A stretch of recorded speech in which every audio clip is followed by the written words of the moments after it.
todos. Como siempre, gracias a los que se van a ir uniendo al stream y también a los que están siguiendo en YouTube. Si tienen preguntas, como siempre, dejen en el chat y después si hay preguntas al final yo voy a leer. O si no, pueden dejar sus preguntas en YouTube y voy a responder ahí en los comentarios. Hoy vamos a ver de nuevo el ajuste del polinomio que habíamos visto en el stream, en el segundo stream.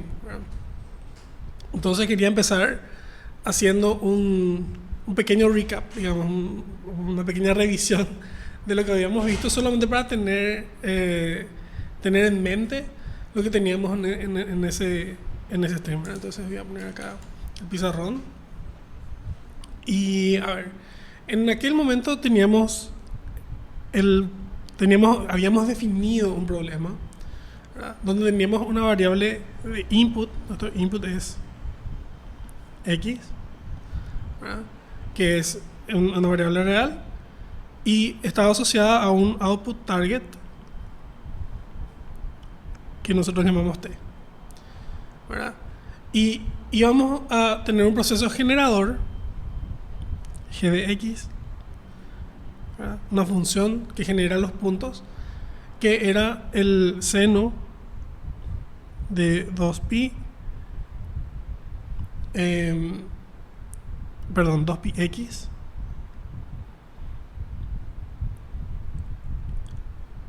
más epsilon, ¿verdad? Donde epsilon es un ruido tomado desde una distribución normal.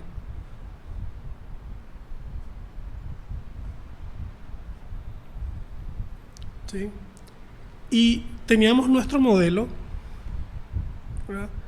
Que era, vamos a tratar de ajustar una curva, ¿verdad? Asumiendo que no sabemos la función generadora. Y vamos a hacer eso con un modelo polinomial, ¿verdad? Donde teníamos nuestro modelo, que es una función de x que recibe un vector de parámetros w, que va a ser w0 más w1 por x1, ¿verdad? En realidad, perdón, por x, porque x es una variable unidimensional, más w2 por x al cuadrado, así hasta Wm, que es el grado de nuestro polinomio, aquí es la m, que era igual a la sumatoria. Ahora podemos hacer toda esta expresión si tenemos, por ejemplo, un integrador j que va desde 0 hasta m, ¿verdad? Donde tenemos w sub j multiplicado por x elevado a la j, ¿verdad? Y ese era nuestro modelo, ¿verdad? Que era nuestro polinomio. Y habíamos dicho que si bien esta función y es no lineal en términos de x, es una función lineal en términos de nuestro vector w, y eso nos ayudaba a encontrar muchas cosas, ¿verdad? Y voy a ir mostrando de nuevo algunos de los gráficos que habíamos visto, ¿verdad? Para que sea un poco intuitivo de ver qué es lo que estábamos haciendo, ¿verdad? Entonces, solamente una cosa. Bueno, habíamos determinado también que íbamos a ajustar, íbamos a encontrar los valores del vector W, ¿verdad? Para encontrar los valores de W, íbamos a usar algo que se conoce como un dataset, ¿verdad? Y nuestro dataset era simplemente un conjunto de pares, ¿verdad? Era un conjunto de pares xy, o sea, x1 asociado a t1, x2 asociado a t2, x3 asociado a t3 y así varios, ¿verdad? Entonces le habíamos llamado, por ejemplo, a nuestro conjunto de input, ¿verdad? Le vamos a llamar x, y a nuestro conjunto de targets le vamos a llamar t, ¿verdad? Y nosotros sabemos que acá t sub i es igual a g de x sub i. Bueno, entonces lo que nosotros íbamos a hacer es seleccionar los valores de w de tal manera que para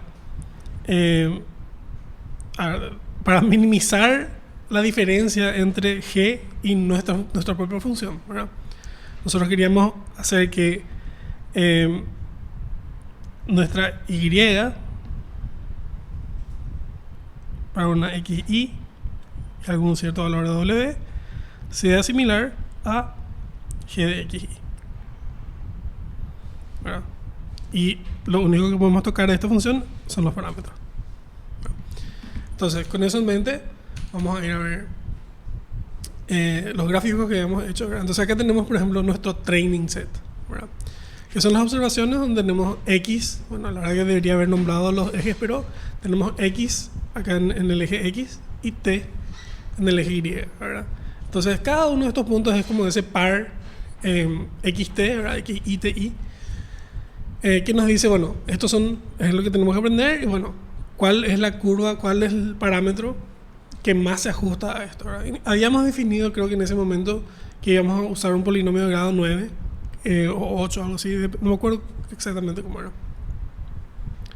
Y entonces habíamos definido ciertos conceptos como por ejemplo el error entre el proceso generador y las observaciones, ¿verdad? Este era el proceso generador sin ruido, y al agregar ruido vimos que, bueno, eso podía venir en la vida real en nuestro caso viene de una distribución gaussiana, pero en la vida real podía venir de, por ejemplo, imperfecciones en los aparatos de medición y cosas así, ¿verdad?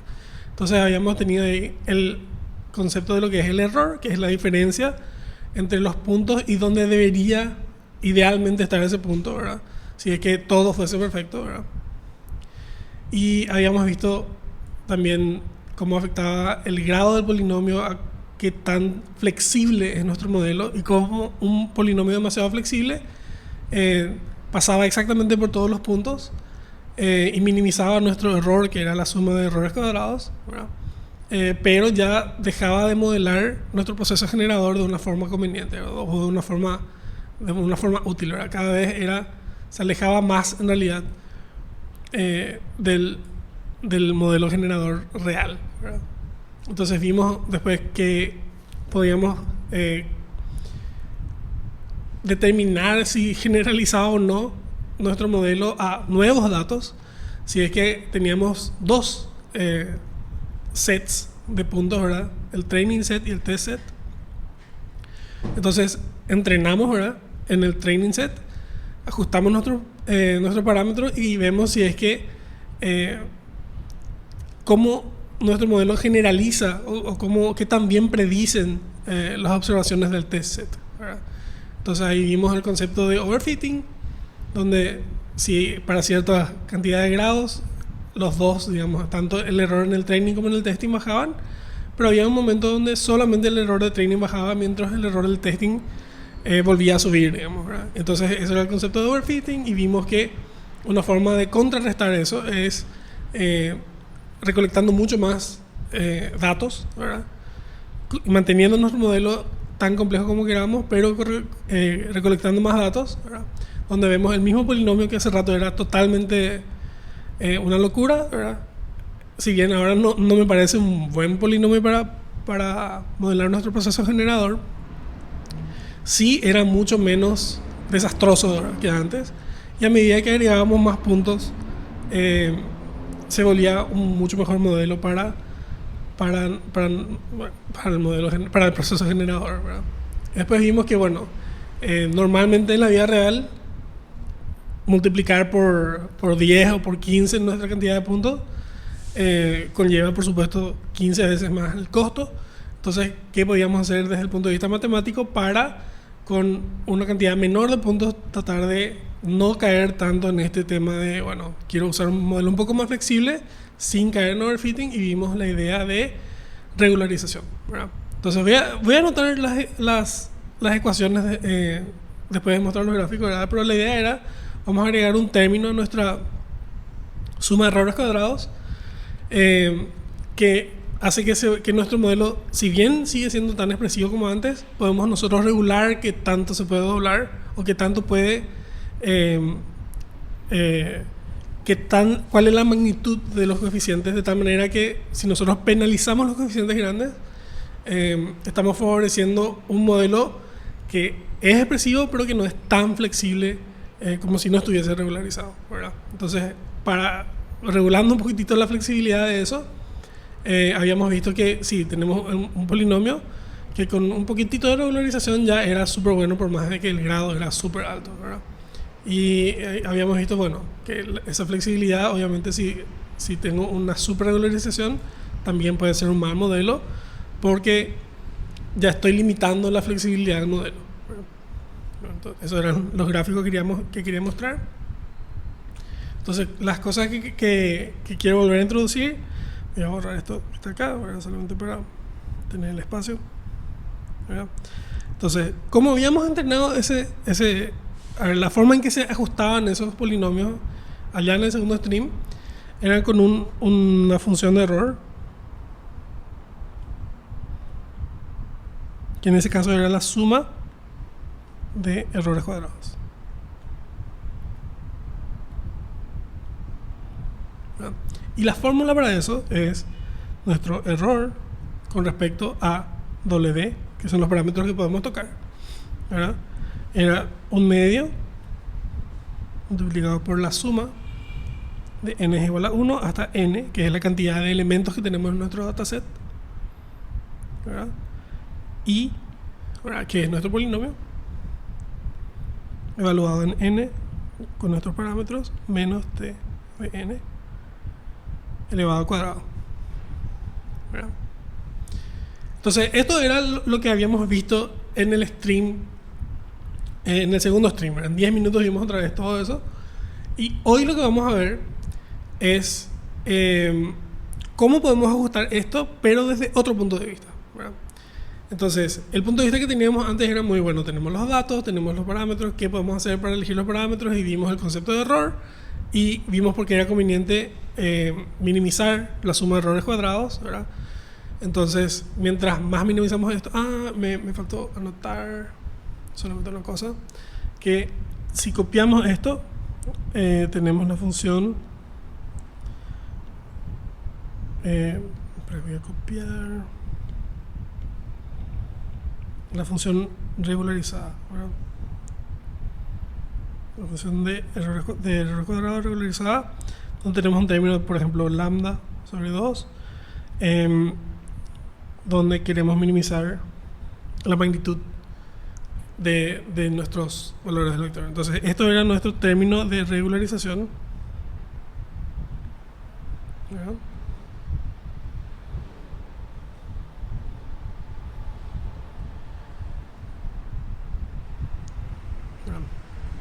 Lo que vamos a ver hoy es cómo estas ideas son absolutamente compatibles con las ideas que vimos viendo desde el cuarto stream más o menos, que eran las ideas de, en lugar de hacer una interpretación así empírica, por decirlo de una manera, de cómo elegir estos valores, vamos a aplicar la teoría de las probabilidades a este problema, ¿verdad? A ver, el enfoque que tenemos ahora era, bueno, tenemos los datos, ¿verdad?, que sabemos salen de alguna distribución, y tenemos nuestro modelo, y si nosotros hacemos que nuestro modelo sea una función de distribución de probabilidades, ¿verdad?, o una función de densidad de probabilidades, si en el caso de variables reales, ¿verdad?, vimos que tenía ciertas propiedades que eran súper útiles, ¿verdad? Por ejemplo, podemos usar el teorema de Bayes, ¿verdad?, para determinar, bueno, cuál es el valor, ¿verdad?, más probable, dado nuestro dataset, cuál es el valor de los parámetros que es más probable asumiendo una distribución X o Y, ¿verdad? Y vimos hasta ahora una de las distribuciones más importantes, que es la distribución gaussiana. Y estuvimos calculando ahí, bueno, vimos las reglas fundamentales de las probabilidades, que era la regla de la suma, la regla del producto, ¿verdad? vimos el teorema de Bayes y vimos cómo ese teorema de Bayes se puede usar para construir un estimador donde tenemos esa idea de, bueno, el posterior, el likelihood, el prior, ¿verdad? Y el likelihood vimos en particular que podemos maximizar para encontrar los valores de W, ¿verdad? Que maximizan esa función de likelihood. Vimos que la función de likelihood no es una distribución de probabilidad en W, pero si tomamos como una función de W, podemos elegir el valor que maximice esa función y eso nos ayuda a tomar una decisión interesante, ¿verdad? Entonces, lo que vamos a hacer hoy es aplicar todos esos conceptos a este ejemplo, ¿verdad? Donde tenemos un modelo relativamente sencillo. Y lo que vamos a hacer es establecer la idea, el punto de vista probabilístico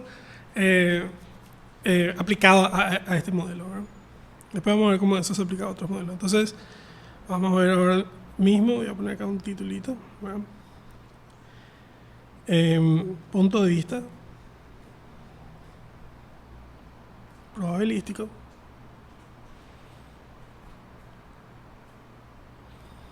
del ajuste del polinomio.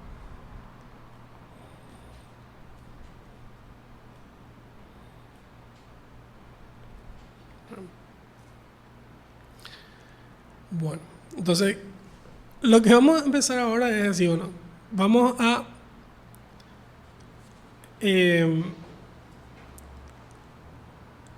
ahora, estoy pensando cómo empezar este punto. Bueno, vamos a recordar que uno de los usos principales de las probabilidades es cuantificar la incertidumbre, ¿verdad? Y en este caso vamos a apreciar la incertidumbre de qué cosa, ¿verdad? Vamos a apreciar la incertidumbre del valor de t, que es lo que al final nosotros queremos predecir, ¿verdad? O sea, la idea de construir este modelo es, dado un nuevo valor de x, predecir un valor de t que tenga sentido, ¿verdad? O que sea el más probable, ¿verdad? Basado en lo que ya observamos, ¿verdad? Y ese valor de t va a tener cierta incertidumbre que viene del ruido que está en nuestro proceso generador, ¿verdad? Entonces vamos a cuantificar la incertidumbre de ese valor t, ¿verdad? Usando una distribución de probabilidad, ¿verdad? Y para eso vamos a asumir que dado un valor de x, ¿verdad? El valor correspondiente de t sigue una distribución gaussiana, ¿verdad? Que es la que habíamos visto en los últimos streams, ¿verdad? Y va a ser una distribución gaussiana cuya media está dada por nuestro polinomio. Entonces vamos a decir, bueno, para un valor de x, esto es algo que asumimos, ¿verdad? Asumimos para un valor de x el valor asociado t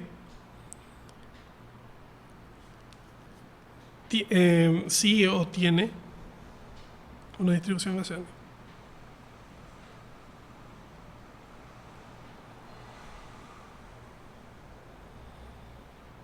con media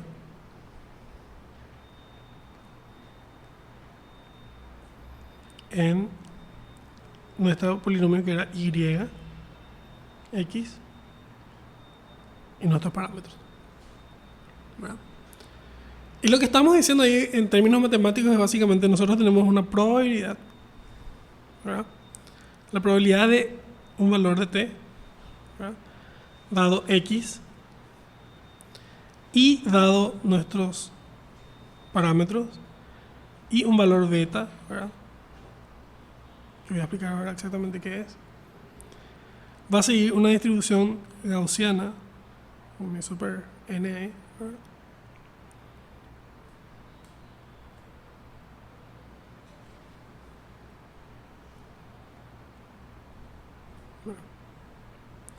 Bueno, solamente una pausita donde voy a explicar qué es lo que es beta. Beta es la precisión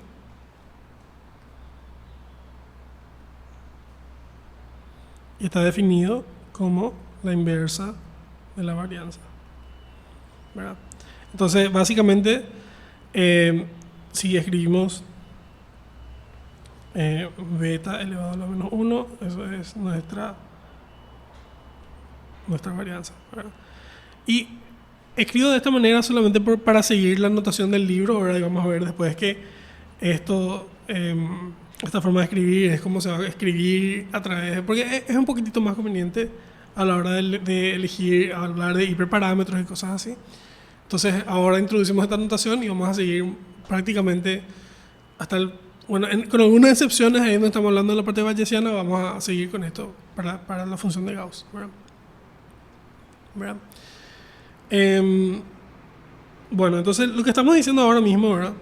Voy a mostrar un poquitito una imagen del libro mismo, ¿verdad?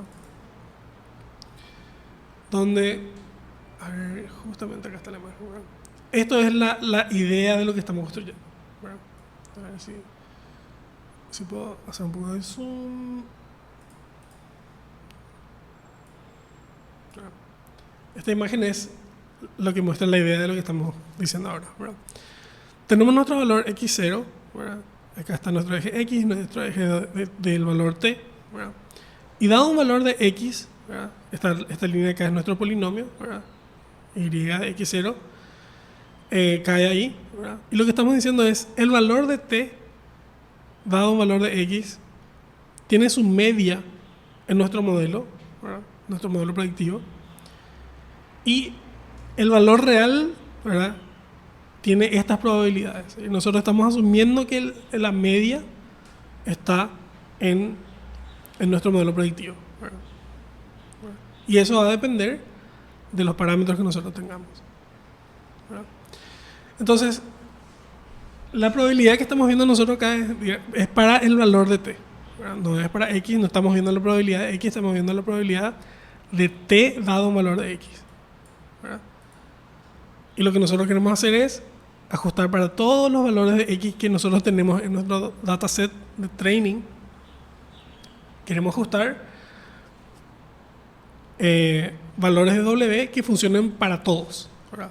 O sea, no es que tenemos un W para cada punto, tenemos un W, un set de coeficientes W para nuestro polinomio que tiene que crear una única función donde esta asunción es lo que se mantiene, ¿verdad? Entonces, obviamente vamos a tener ciertos puntos donde, bueno, no es tan exacto que t es exactamente eso, ¿verdad? Entonces vamos a tener una franja, ¿verdad? Al final, vamos a ver después en la parte bayesiana, ¿verdad? Al final lo que vamos a tener es que vamos a tener esta franja roja, ¿verdad? Va a ser nuestra incertidumbre de dónde es que caen todos los puntos de t. Y eso ya incluye la incertidumbre o sea, a ver, la media va a seguir la curva de nuestro modelo y, digamos, esta parte un poco, esta sombra que tenemos ahí es básicamente una sombra que tiene la forma de la campana de Gauss, ¿verdad? Entonces ahí estamos viendo que toda esa parte de acá es la incertidumbre, ¿verdad? Y nosotros estamos diciendo, voy a entrenar mi modelo de tal manera que sea lo más probable que el valor de t esté en la media, ¿verdad? Entonces, así como estamos construyendo nuestra distribución para estimar t, ¿verdad? Entonces, teniendo eso, ¿verdad? Podemos usar nuestro dataset, ¿verdad? Nuestros datos de entrenamiento para determinar los valores desconocidos de los parámetros W y beta, ¿verdad? Entonces, vamos a asumir por ahora que los valores son tomados de forma independiente de esta distribución. Entonces vamos a aplicar la idea del maximum likelihood, ¿verdad? Tenemos, a ver, vamos a asumir de nuevo, asumimos que las muestras son independientes, ¿verdad? Como son independientes, ¿verdad? Por lo tanto, para el dataset que se compone de todos los valores x y todos los valores t, ¿verdad? Todas nuestras observaciones. Podemos escribir nuestra función de probabilidad de la siguiente forma, ¿verdad? P de nuestro conjunto, que voy a tratar de escribir acá en negritas, ¿verdad? Porque ni siquiera es un vector, ¿verdad? Dado el conjunto x, ¿verdad? Dado nuestros parámetros y beta, ¿verdad? Es igual al producto, ¿verdad? Para cada uno de los ejemplos, ¿verdad? De nuestra función gaussiana Tn, xn, w, beta menos 1. ¿Verdad? Y como hicimos en el caso de la gaussiana normal, digamos, ¿verdad? En el extremo anterior, maximizar esta expresión, ¿verdad? Nosotros finalmente lo que queremos es maximizar la probabilidad de un cierto valor de t, ¿verdad? Entonces, maximizar esta expresión es equivalente a maximizar el logaritmo. Y ahí vamos a tener la siguiente expresión, ¿verdad? Vamos a tener el logaritmo de p t dado x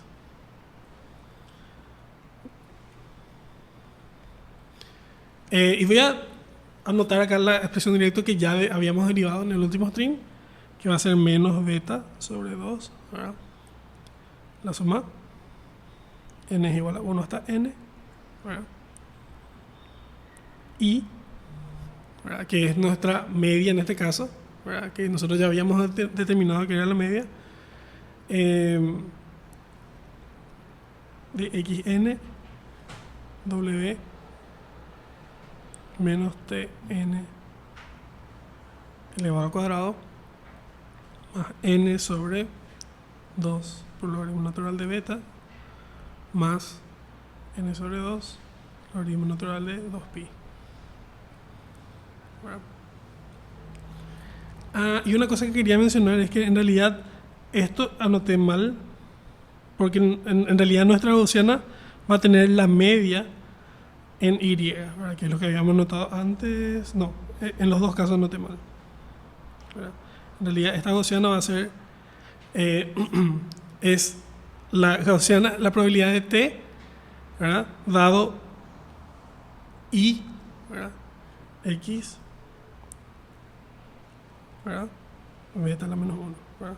Porque este es nuestro parámetro para la media, ¿verdad? Y lo mismo acá, y x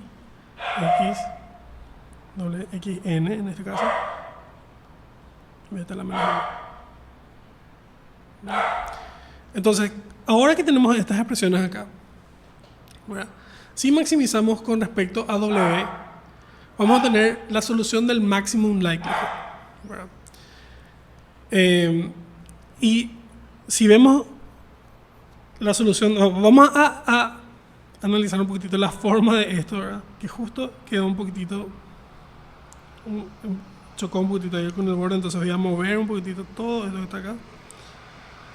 A ver, voy a mover un poquito. Y el más n sobre 2 logaritmo natural de 2pi. Ahí está. Entonces vamos a analizar un poquitito la forma de lo que estamos viendo ahora en pantalla, ¿verdad? Entonces, si nosotros maximizamos esto, ¿verdad? Con respecto a w, ¿verdad? Y vamos a elegir el valor de w que maximiza el likelihood, vamos a tener w, ¿verdad? Maximum likelihood, ¿verdad? Vamos a ver que para eso podemos ignorar estos dos valores, ¿verdad? Los últimos dos términos no dependen de w, ¿verdad? Por más que esto que yo escribí acá parece una w, en realidad es una n, ¿verdad? Estos valores no dependen de w. Lo único que depende de w es este término, ¿verdad? Y podemos analizar un poquitito más ese término y ver otras cosas, ¿verdad? Si consideramos que multiplicar esta expresión por un escalar positivo, ¿verdad? No va a cambiar nuestro máximo, ¿verdad? Con respecto a W. Entonces podemos simplificar un poco esto, ¿verdad?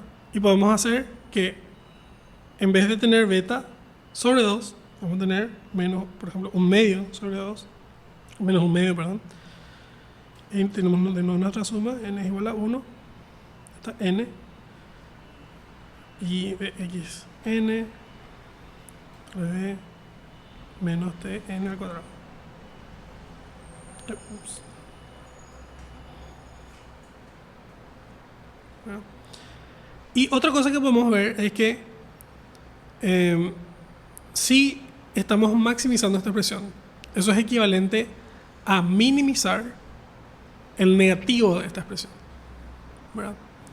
Entonces, si nosotros en vez de maximizar la función del likelihood, estamos minimizando el negativo del likelihood, ¿verdad? O en este caso, en realidad, el negativo del logaritmo del likelihood, ¿verdad? Podemos cambiar este signo a un signo más, ¿verdad? Y ahora, esta expresión que está acá es idéntica a la expresión que habíamos escrito antes, esta expresión, ¿verdad? Y entonces, ¿qué nos estamos viendo acá, verdad? Estamos viendo que a partir de una interpretación probabilística, ¿verdad? Maximum likelihood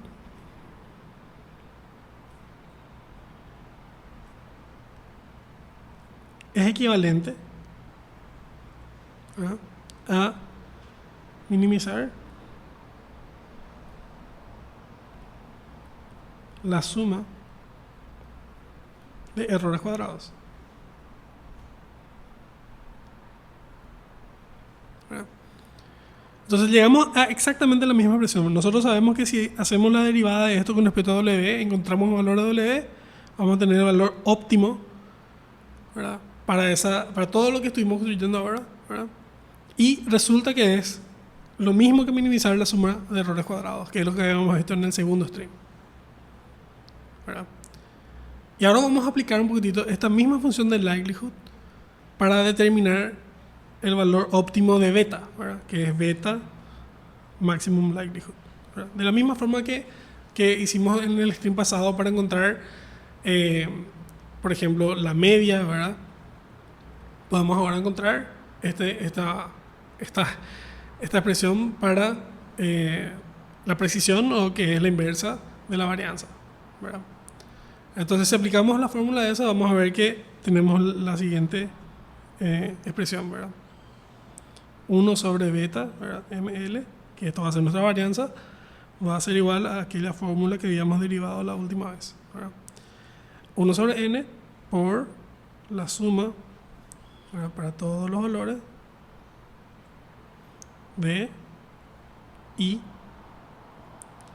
xn, donde tenemos ahora nuestros parámetros que maximizan el likelihood, ¿verdad?, menos t de n elevado al cuadrado. Y habiendo definido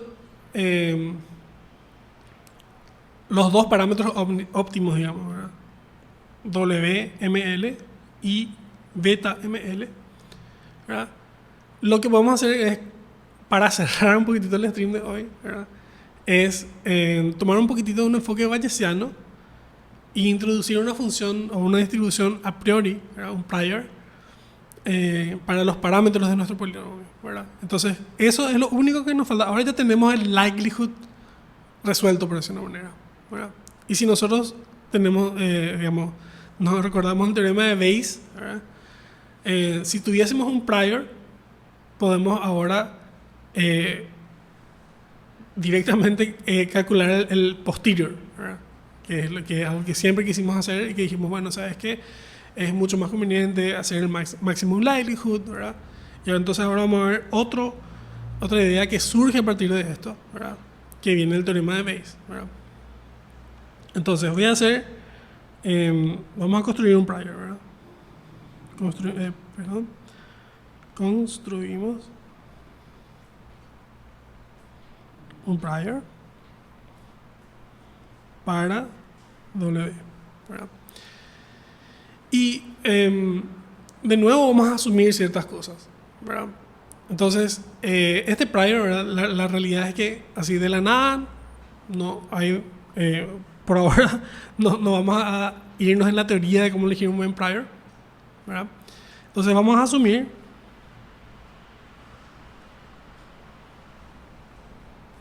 una distribución gaussiana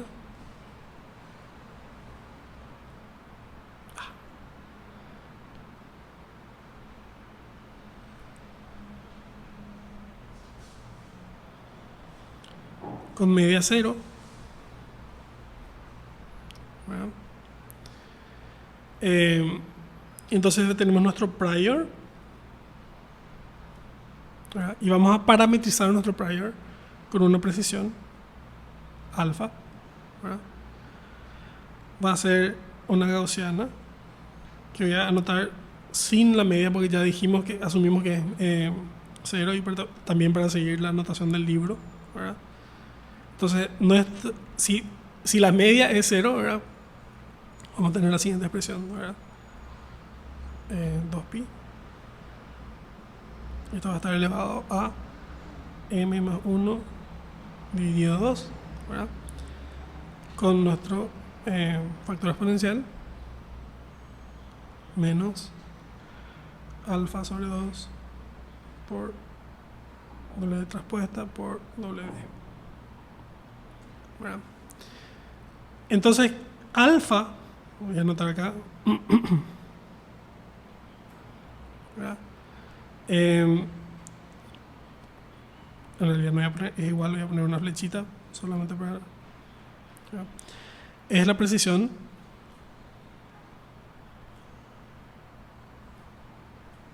de nuestra distribución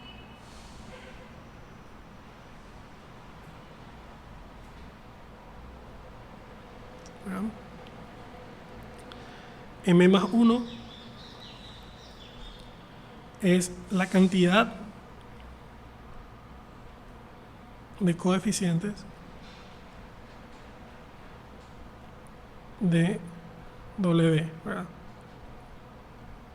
O la cantidad de coeficientes en W, ¿verdad? De nuestro polinomio, ¿verdad?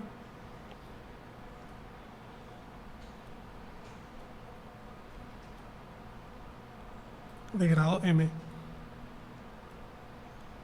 ¿verdad? Entonces tenemos W0, W1, 2, 3 hasta m, ¿verdad?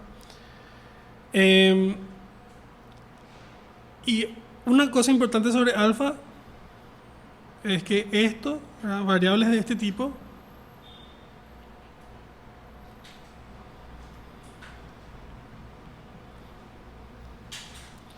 se conocen como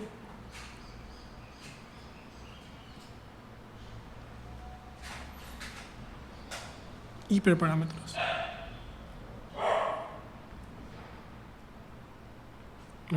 Voy a poner eso ahí y después vamos a ver más adelante qué es lo que eso significa, ¿verdad? Y entonces ahora vamos a asumir que tenemos este prior, ¿verdad? Entonces al tener este prior, ¿qué es lo que tenemos, ¿verdad? Lo que tenemos ahora es la posibilidad, ¿verdad?, de usar aquella expresión que alguna vez habíamos visto cuando vimos el teorema de Bayes, donde teníamos esta idea: el posterior es proporcional al likelihood multiplicado por el prior, ¿verdad?, que venía del teorema de Bayes, ¿verdad?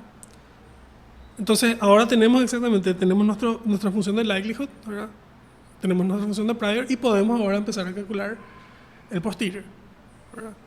Entonces, si queremos calcular el posterior, que es básicamente tener la expresión probabilística donde ya estamos usando una distribución de probabilidad para los parámetros, no para el valor de target, ¿verdad? Eso podemos expresar como el posterior, ¿verdad? Entonces voy a tener el posterior de los valores de W dado nuestro dataset, ¿verdad?, los valores de observación, los valores target observados, ¿verdad?, alfa y beta, ¿verdad?, que eso es lo que va a depender de toda nuestra distribución, ¿verdad?, Eso sabemos que va a ser proporcional a aquella distribución que teníamos originalmente, que es la que teníamos nuestra probabilidad de t, dado x, y voy a poner acá dado beta, ¿verdad? Multiplicado por el prior.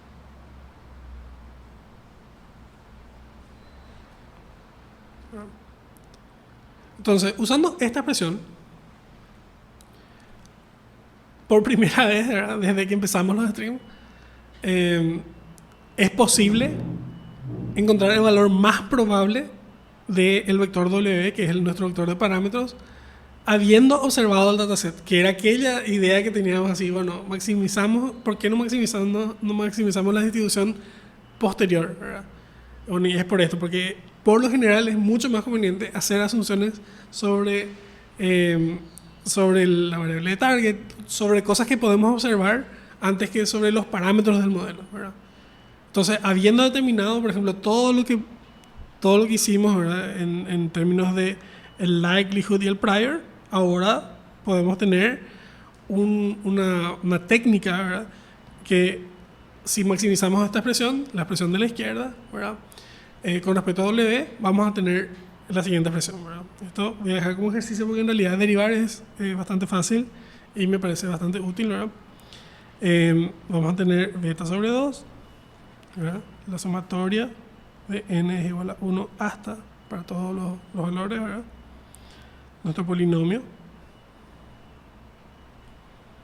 con sus parámetros, ¿verdad?, t de n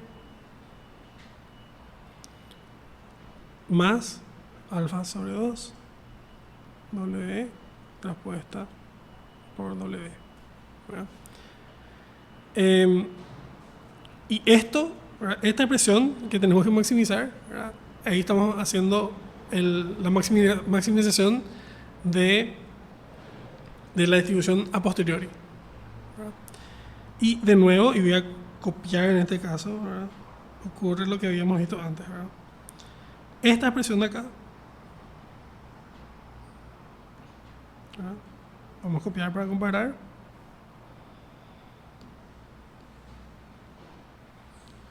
Voy a borrar este círculo que está acá, ¿verdad?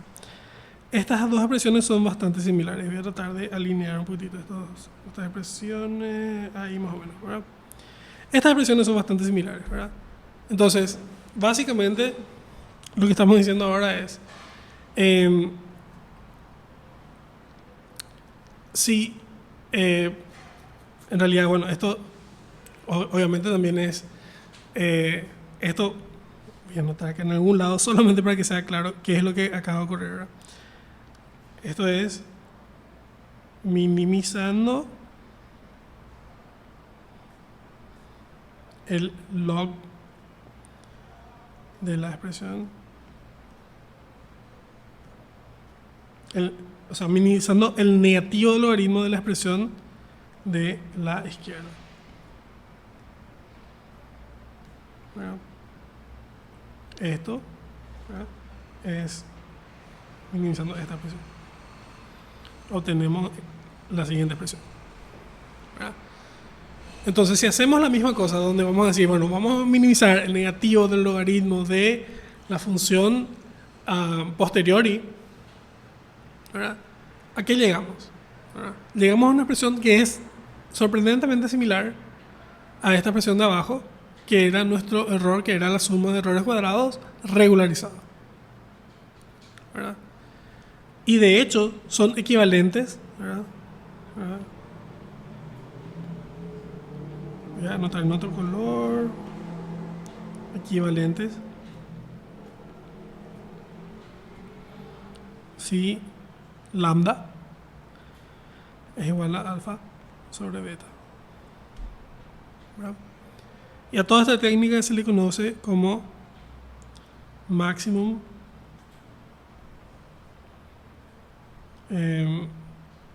posterior o MAP, ¿verdad? Entonces, por segunda vez vemos que la interpretación probabilística, naturalmente nos guía, por decirlo de una manera, a las funciones objetivo que nos habían resultado intuitivas antes, ¿verdad? Donde tenemos nuestra expresión, ¿verdad?, que minimiza el error, y nuestra expresión que minimiza la magnitud de nuestros parámetros, ¿verdad? Entonces, con esto, ¿qué es lo que vimos, verdad? Vimos todo lo que vimos en los últimos 3 o 4 streams. Nos guían a aquellas primeras ideas que eran para entender cómo es que los datos están relacionados entre sí, cómo es que podemos utilizar un training set para setear los parámetros, ¿verdad? Por qué era una buena idea usar la suma de errores cuadrados, por qué era una buena idea usar el término de regularización. Y entonces vemos que podemos usar, digamos, esta idea de cuantificar la incertidumbre para de hecho estar seguros que estamos tomando la mejor decisión posible, ¿verdad? En términos del likelihood, en términos de la función de a posterior, ¿verdad? Y bueno, eso es todo por hoy. Llegamos de nuevo a 45 minutos, que es más o menos el target que yo tengo. Entonces, las preguntas, como veo que no hay ninguna, voy a responder en YouTube. Muchísimas gracias por conectarse y nos vemos el siguiente sábado.